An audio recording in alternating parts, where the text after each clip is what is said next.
The millionaire weds to help his boss and finds true love in the most unexpected place. Hello everyone, before we begin today's story, I have a small favor to ask. Please hit subscribe and turn on the notification bell so you never miss our channel's new videos. It is quick, free, and the best way to support us in bringing you more dramatic stories. Your support means the world to us. Where are you watching from? Drop your city or country in the comments below. Thank you very much. Now, let us return to our main character. It was a brisk autumn morning in New York City. The wind rushed through the towering buildings, scattering golden leaves across the pavement. Inside a glass-walled boardroom, the tension was so thick it could almost be touched. Reporters had been camped outside the headquarters of the empire built by Mr. Harrison, a powerful business magnate whose name carried weight in every financial district. But now, that empire was in trouble. A scandal had erupted, shaking investor trust and threatening to unravel decades of work. And at the center of this storm stood Alexander Reed, Harrison's most loyal protégé. To the public, Alexander was already known as a sharp, ambitious millionaire who rose quickly from a humble background. To Harrison, he was more than that. He was the man Harrison trusted like a son. But loyalty often comes at a cost. The board demanded action, the media demanded answers, competitors demanded blood. And the only solution left was one Alexander never expected: marriage. Not for love, not for romance, but for strategy. The arrangement was simple. Alexander would wed Hannah, Harrison's secretary. She was kind, intelligent, and loyal to the company. But in the eyes of society, she was invisible. This fake marriage would distract the public, provide stability, and buy Harrison time to fight off his rivals. Alexander clenched his jaw as he heard the proposal. His fortune could buy him almost anything in the world, but it could not buy back his freedom once he stepped into this trap. Marriage was not something he ever wanted, not after witnessing his parents' loveless union collapse in bitterness. But when Harrison looked him in the eye and said, "I need you, son. I cannot trust anyone else," Alexander could not walk away. He owed this man too much. And so, the deal was sealed. For Hannah, the decision was not easy either. She had spent years working in silence, overlooked by most, judged for her modest background. Her mother's medical bills had been piling up, and every night she prayed for a miracle. When Harrison presented this arrangement, she froze. To marry a millionaire she barely knew, to step into the spotlight as his wife, to live a lie, her heart trembled at the thought. But then she remembered the fragile hands of her mother clutching medicine bottles, the whispers of doctors who demanded payments she could not afford. So she lifted her chin, swallowed her pride, and whispered, "Yes, I will do it." The morning of the wedding was nothing like Hannah had ever dreamed. There were no romantic vows whispered under fairy lights, no trembling hands reaching for hers out of devotion. Instead, there was a polished contract, a cold ceremony in front of witnesses, and a diamond ring that felt heavier than steel when it slid onto her finger.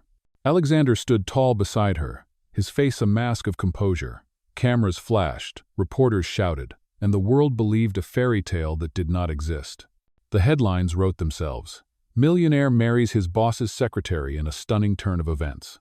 But as the applause echoed and the champagne poured, Hannah felt the weight of the lie pressing down on her chest.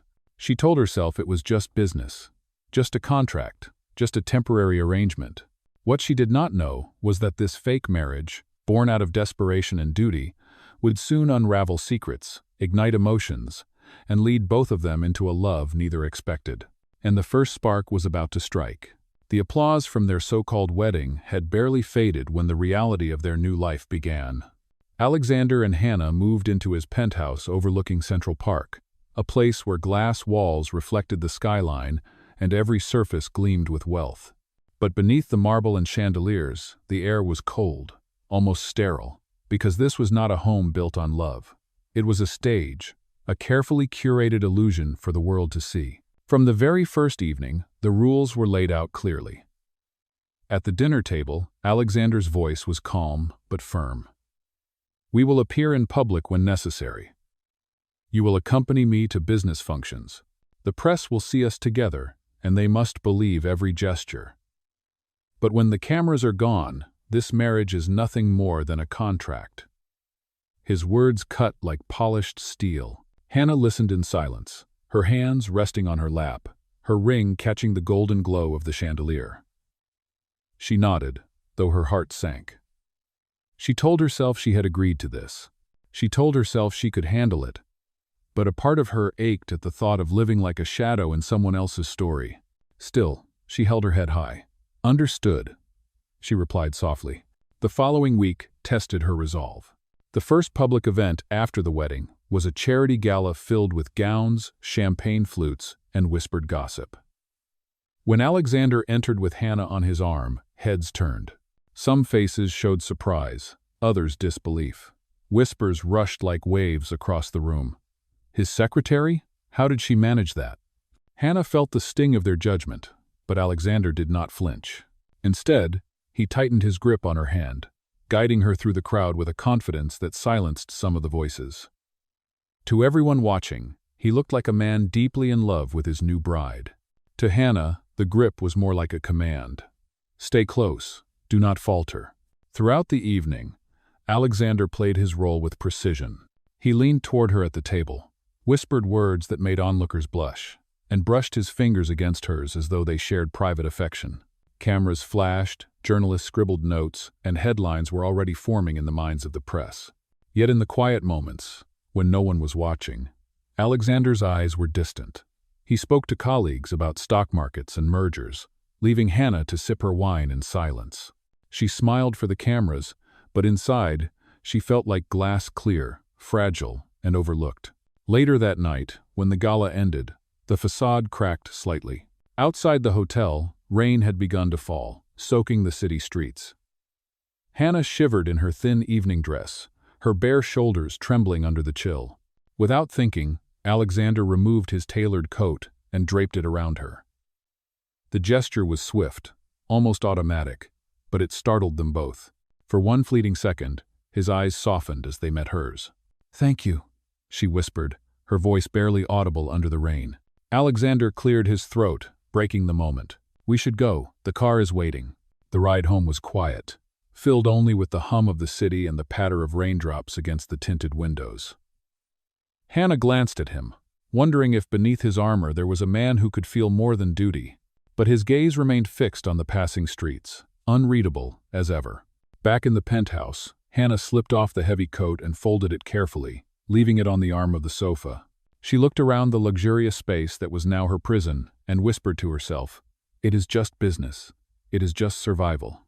But as she walked toward her room, she felt the faintest spark lingering from that unexpected kindness in the rain. It was small, fragile, but real. And though neither of them would admit it, the wall between them had just been scratched.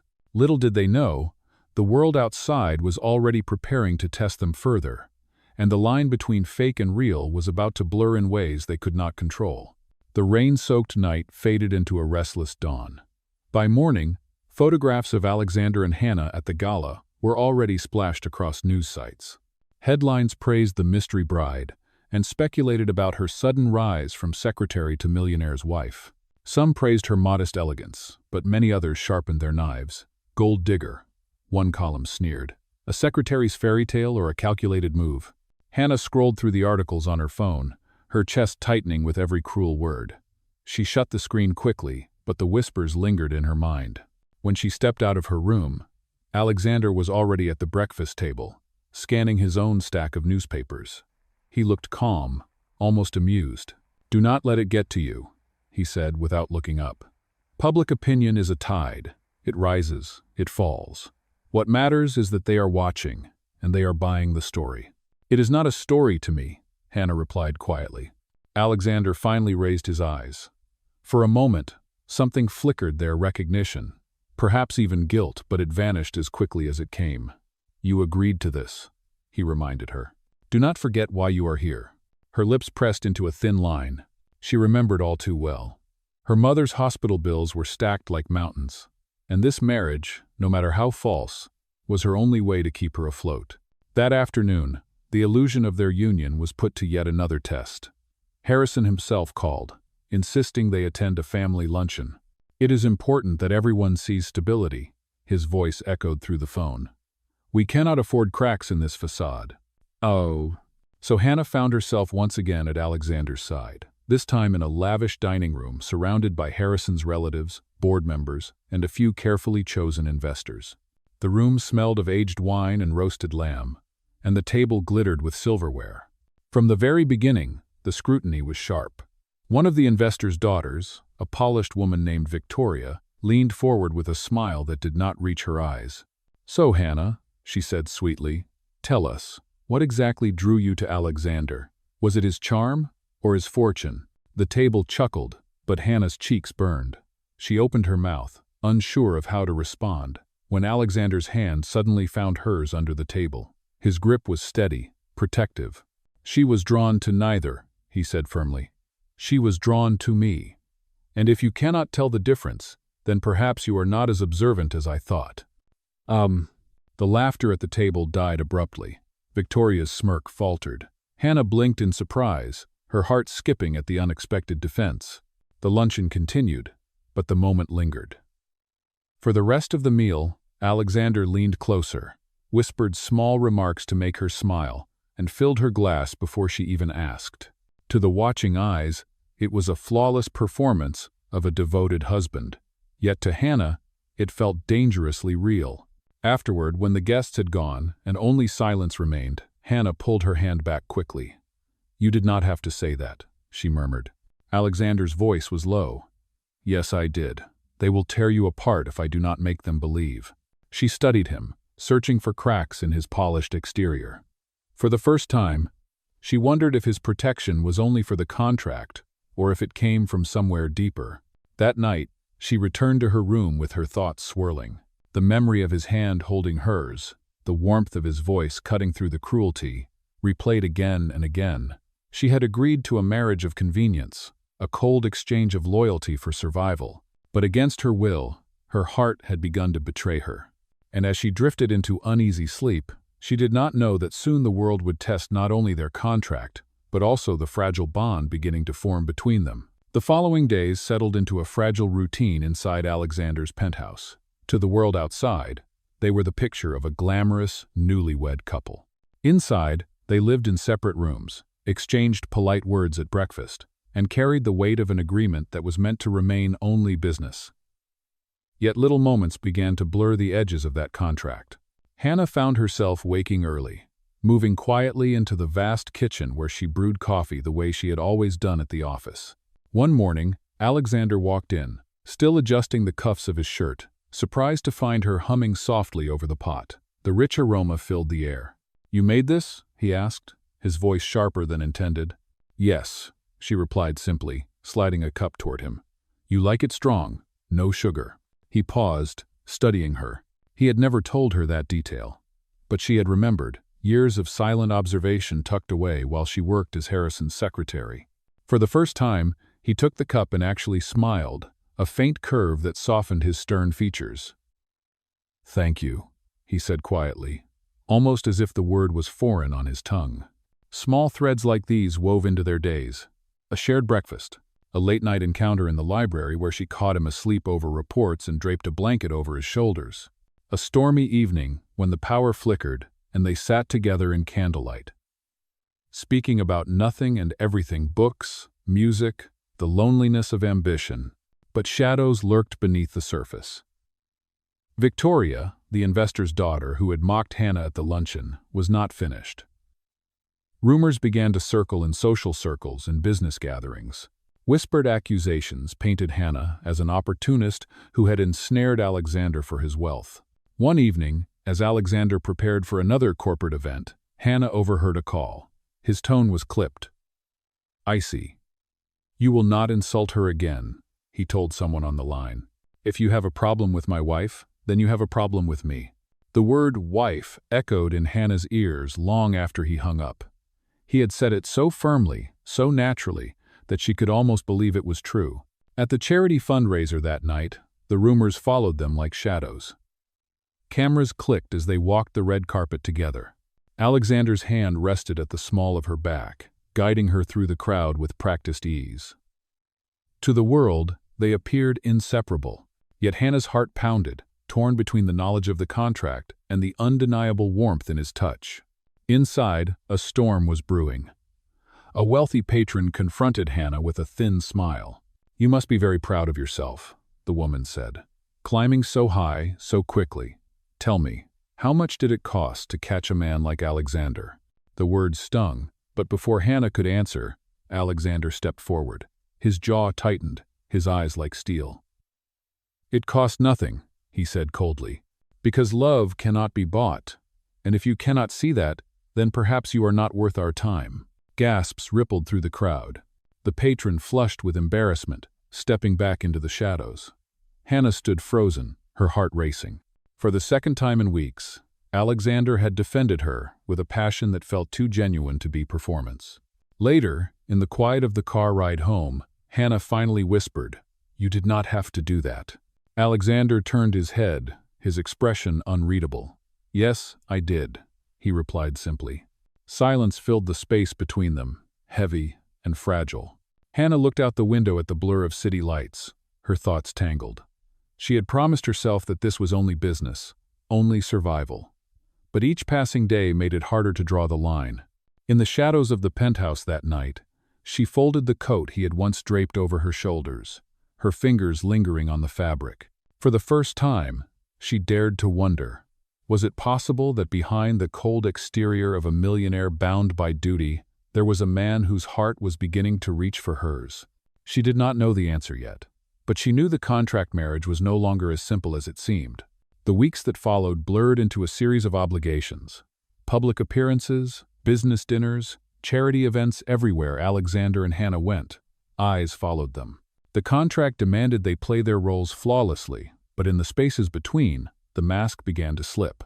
One late afternoon, Alexander returned from a tense meeting, his shoulders rigid, his tie loosened. The company was under attack by competitors who smelled weakness, and Harrison's health was beginning to falter under the stress. Alexander carried the weight of it all, though he tried to hide it. Hannah noticed the fatigue in his eyes, the way his voice lacked its usual sharpness. "Have you eaten?" she asked gently. He shook his head, distracted. "It is not important." Without another word, she moved into the kitchen. Minutes later, the aroma of warm chicken soup filled the penthouse. She set the bowl before him, her hands steady. "Eat," she insisted. Alexander looked at her, startled. It had been years since anyone had taken care of him in such a simple, human way. He picked up the spoon slowly, and as he tasted the broth, a memory flickered across his mind, his mother, long gone, once placing a bowl of soup in front of him on stormy nights. He blinked quickly, pushing the thought away, but something in his chest tightened. "Thank you," he murmured. That evening, a storm raged outside. Rain lashed against the windows, and thunder rolled through the city. Hannah stepped into the elevator of the building after checking on her mother's condition over the phone.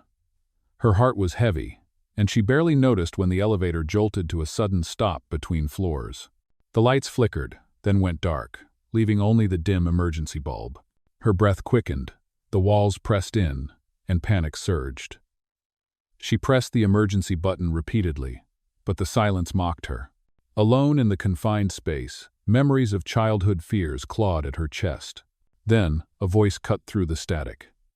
"Hannah? Are you in there?" It was Alexander. "Yes," she cried, her voice trembling. The elevator stopped. I cannot breathe." "Stay calm," he commanded, his tone firm but steady. "I am right here. I will not leave until you are safe." Minutes felt like hours as building staff worked to pry open the doors. Hannah clung to the sound of his voice, each word anchoring her against the tide of fear. Finally, with a groan of metal, the doors slid open, and Alexander was the first to reach her. He pulled her into his arms, holding her tightly against his chest. "You are safe now," he whispered. Her hands gripped his suit jacket, her heart pounding wildly. She felt the heat of his body, the strength of his embrace. For the first time, she allowed herself to sink into him, if only for a moment. He pulled back slightly, his eyes searching hers. And then, in a voice that was not meant for show or pretense, he said, "My wife." The words slipped out as if they had been buried in him all along. Hannah froze, her breath catching. He seemed just as surprised, but he did not take it back. Silence filled the hallway as they stood there, their faces inches apart. The storm outside rattled the windows, but inside, something entirely different had cracked open. Later that night, when she lay awake replaying the moment, Hannah pressed a hand against her racing heart. The contract was clear. Their roles were fixed. But Alexander's voice, calling her his wife with such raw certainty, echoed again and again. For the first time since this charade began, she wondered if what they were building was more than an illusion. And Alexander, sitting alone in his study, could not silence the truth that had slipped past his guard. The word had been spoken. The line between contract and love was no longer solid. It was beginning to blur.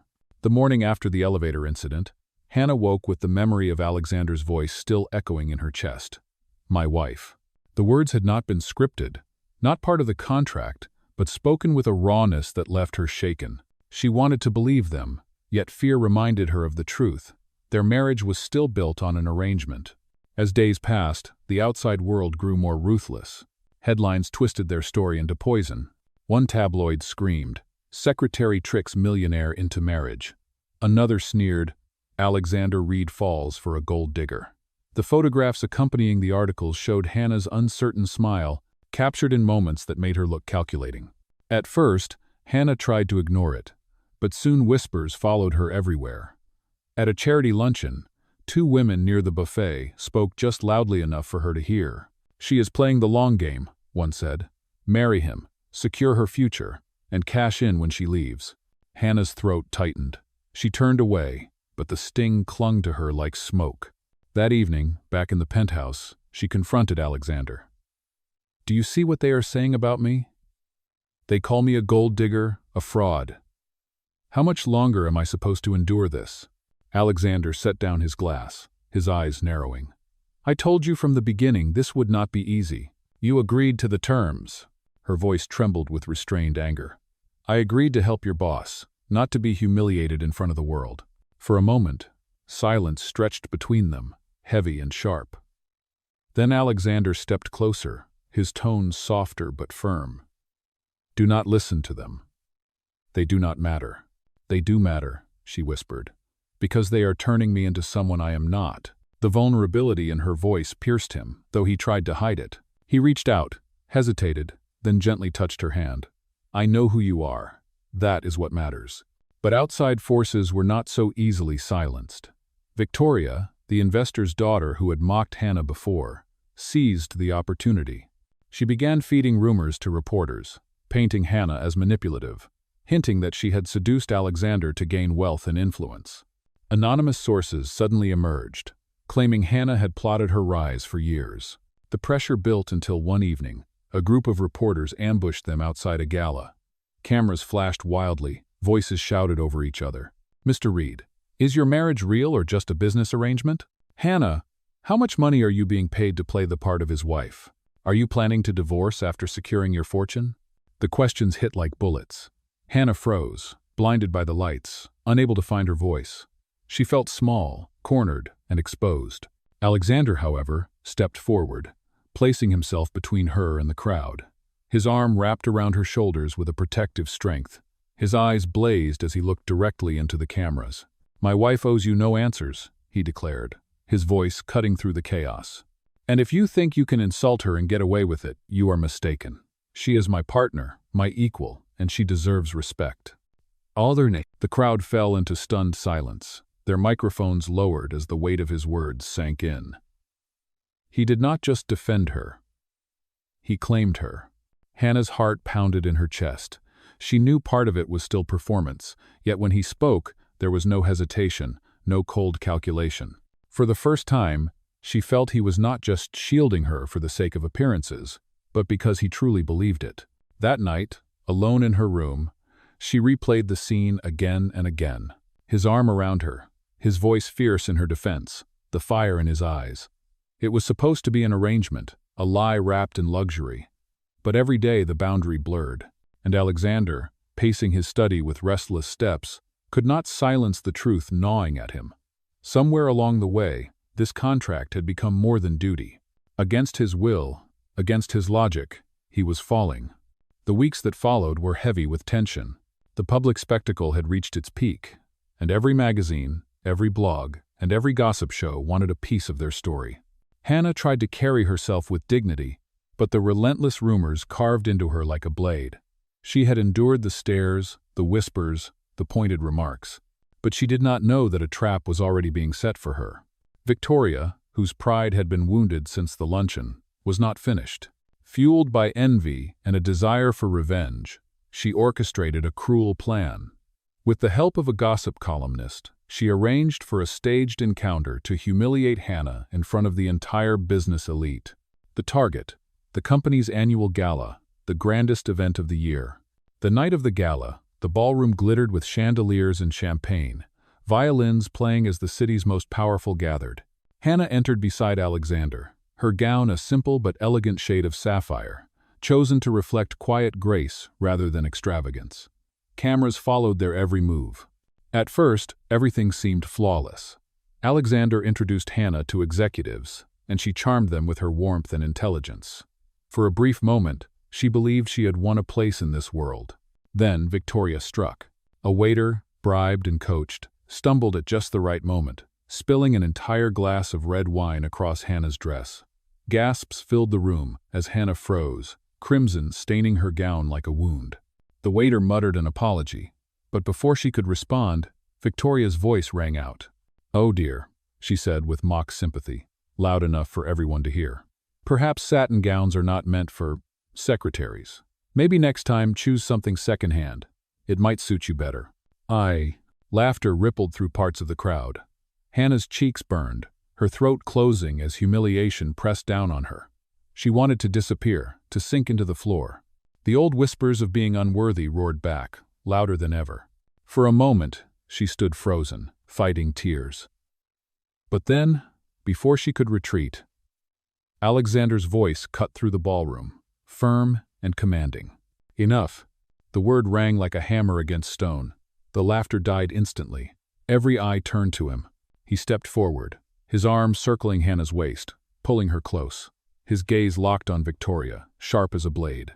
"You will not insult my wife again. Do you hear me? Not now, not ever." The silence was deafening. Alexander's voice rose, steady and unyielding. "Yes, she is my wife, and she is the only woman I will ever love. If anyone here believes otherwise, you may leave now, because I will not spend another moment in the company of those who disrespect her." Oh, the room seemed to hold its breath. No one moved. The orchestra, uncertain, faltered into silence. Then, slowly, scattered applause began. It grew louder, stronger, until the ballroom echoed with clapping hands.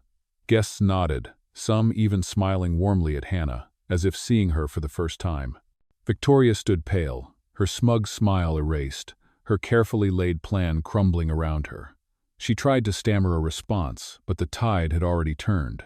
Alexander turned to Hannah, his eyes softening, the fire in them giving way to something more vulnerable. "You are not alone," he whispered, so only she could hear. Hannah's vision blurred with tears, but this time they were not of shame. They were of gratitude, of something deeper she could no longer deny.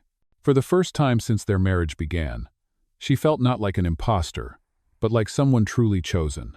Later that night, when they returned to the penthouse, the weight of the evening still lingered.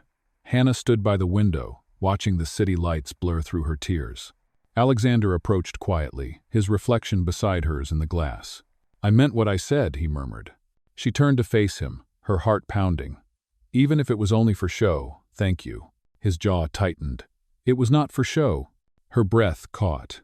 The contract, the lies, the arrangement, they all seemed to vanish in that moment.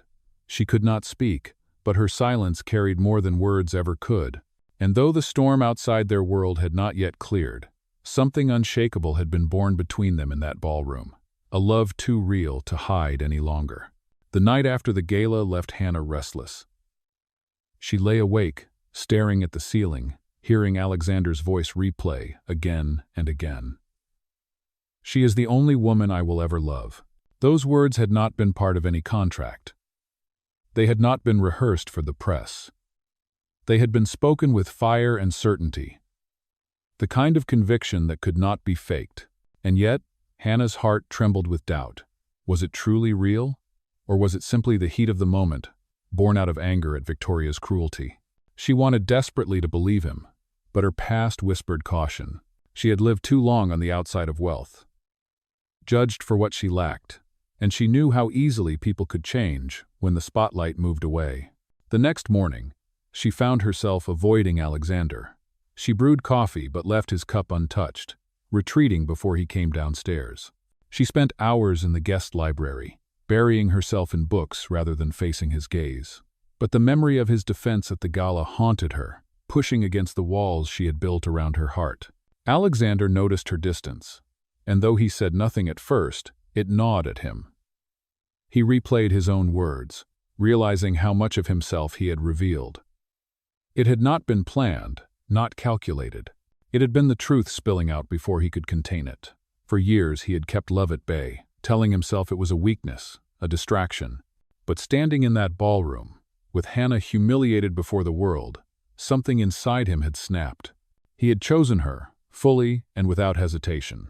By late afternoon, he could not hold his silence any longer. He found Hannah in the garden terrace of the penthouse, staring out at the skyline. Her hair lifted in the breeze, her posture fragile yet defiant. "You have been avoiding me," he said quietly. She did not turn. "I needed space." He stepped closer, his voice low. "Did you not hear me last night? Every word I said was true." Hannah's throat tightened. "How can I believe that? You and I began with lies, a contract, a performance for the world. How can I know the difference anymore?" Her words cut deep, but Alexander did not retreat. He moved closer, until his presence enveloped her. "Because I know myself, and I know I have never spoken with such certainty in my life. You are not a contract, you are not an obligation, you are everything." Her eyes stung with tears. She wanted to believe him, but fear still wrapped chains around her heart. She shook her head, whispering, "We are too different. You belong to a world that will never accept me." Alexander's jaw tightened. "Then I will choose you over that world."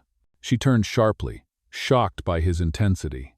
His eyes burned with something raw, unguarded. It was not the gaze of a millionaire calculating business moves. It was a man stripped of armor, standing bare before her. For a long moment, silence stretched between them, broken only by the hum of the city far below. "Finally," Hannah whispered, "if I fall, you cannot let me be the only one who breaks." Without hesitation, Alexander reached for her hand, pulling it firmly into his own. "Then we fall together." Her tears slipped free, but this time they carried hope rather than despair. That evening, Harrison summoned Alexander to his study. His health had weakened, his face pale, but his eyes still carried their sharpness. He looked at Alexander with a weight that felt like both warning and blessing. "You are walking into a storm," Harrison said gravely. "Your enemies will not stop. They will attack her, they will attack you, and they will attack everything we have built. Are you prepared for that?" Alexander's answer was steady.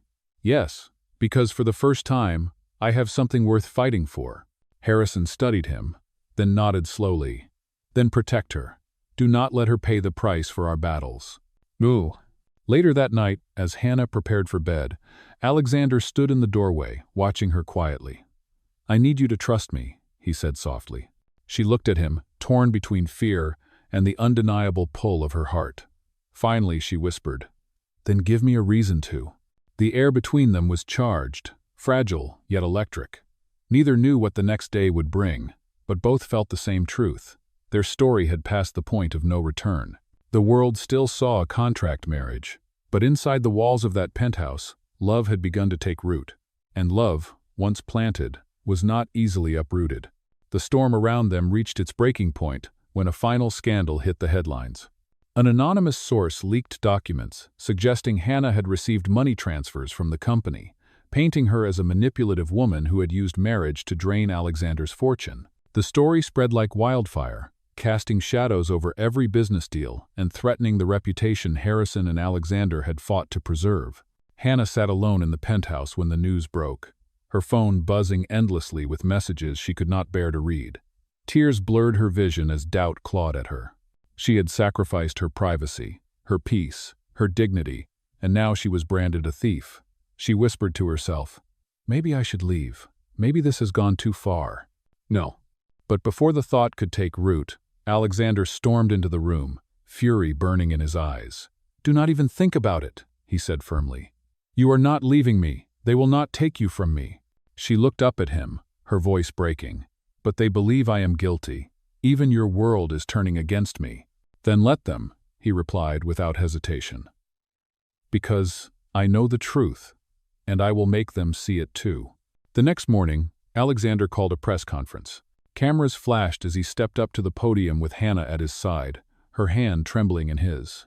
The room buzzed with anticipation, reporters ready to devour every word. "I called you here," Alexander began, his voice steady and commanding, "because I am done with lies. You want to know if my marriage is real? Yes, it is real. You want to know if Hannah is after my money? No, she is not. She is the reason I stand here today with the strength to fight for what matters. She is my wife, and she is the woman I love." Gasps rippled through the crowd, followed by a stunned silence. Cameras clicked wildly, recording every syllable. Hannah's eyes filled with tears, but she held her head high, the dignity in her posture silencing even the harshest whispers. At that moment, Harrison entered the room, supported by aides. He raised a hand, and the crowd turned to him. His voice, though weaker, carried the weight of authority. "I knew about their arrangement from the beginning," he revealed. "I allowed it because I needed to see who Alexander truly was. And now I have my answer. He is not only a leader, but also a man who knows the value of love. And Hannah, she has shown strength, grace, and loyalty beyond measure. She is not a fraud. She is family." The revelation stunned the press. Questions flew, but the tide had already shifted. Public opinion began to turn, and the smear campaign collapsed under the weight of truth. Back at the penthouse that evening, Hannah stood by the window, watching the city lights shimmer. Alexander joined her, slipping his hand into hers. For the first time, there was no mask, no performance, only the quiet certainty of two hearts that had weathered the storm together.